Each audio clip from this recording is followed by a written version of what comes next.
அதாவது பாத்தீங்கன்னா கடந்த 4 தினத்திற்கு முன்பு விழுப்புரம் மாவட்டம் மற்றும் புதுச்சேரி மாநிலம், கடலூர் மாவட்டம், திருவண்ணாமலை மாவட்டம் ஆகிய பகுதிகளில் வந்து பாத்தீங்கன்னா திடீரென தொடர் மழை புயல் காரணமாக வெள்ள பாதிப்புகள் அதிகமாக இருந்தது.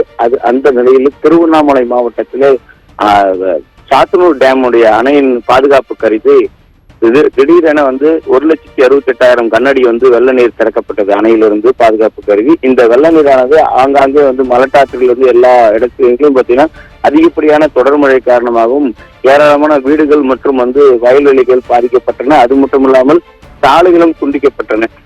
இதனால் பல்வேறு மக்கள் பல கட்ட போராட்டங்கள் நடத்தி வந்த நிலையில் தற்பொழுது இது குறித்தான தமிழக அரசு சார்பில் தமிழக முதலமைச்சர், துணை முதலமைச்சர் உள்ளிட்ட பலரும் வந்தாங்க.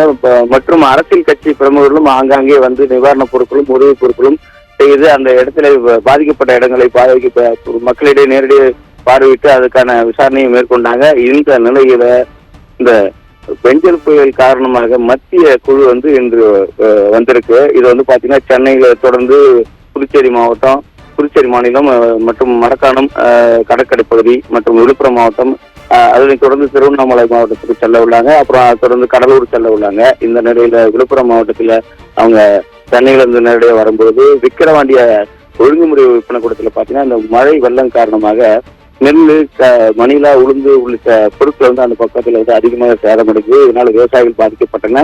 தொடர்ந்து வழியாக வந்து பல்வேறு இடங்களில் அவங்க பார்வையிட்ட அந்த நிலையில வந்து பாத்தீங்கன்னா மத்திய உள்துறை அமைச்சக பேரிடர் மேலாண்மை இணைச் செயலாளர் ராஜேஷ் குப்தா, மத்திய விவசாய மற்றும் உழவர் நலத்துறை இயக்குனர் பொன்னுசாமி, மத்திய நிதித்துறை இயக்குனர் சோனாமணி ராவோ, மத்திய ஜல்சக்தித்துறை இயக்குனர் சரவணன், மத்திய போக்குவரத்து நெடுஞ்சாலைத்துறை முன்னாள் பொறியாளர் தனபாலன், குமரன் உள்ளிட்ட பல்வேறு மத்திய குழு வந்து இங்க ஆய்வு மேற்கொண்டு வருகின்றனர். தமிழகத்தில் ஏற்பட்ட மழை வெள்ள சேதங்களை பார்வையிடுவதற்காக தமிழகம் வந்திருக்கக்கூடிய மத்திய குழு விழுப்புரம் மாவட்டம் விக்கிரவாண்டியில் ஆய்வு பணிகளை மேற்கொண்டு வருகிறார்கள். கூடுதல் தகவலுக்கு நன்றி கோபிநாத்.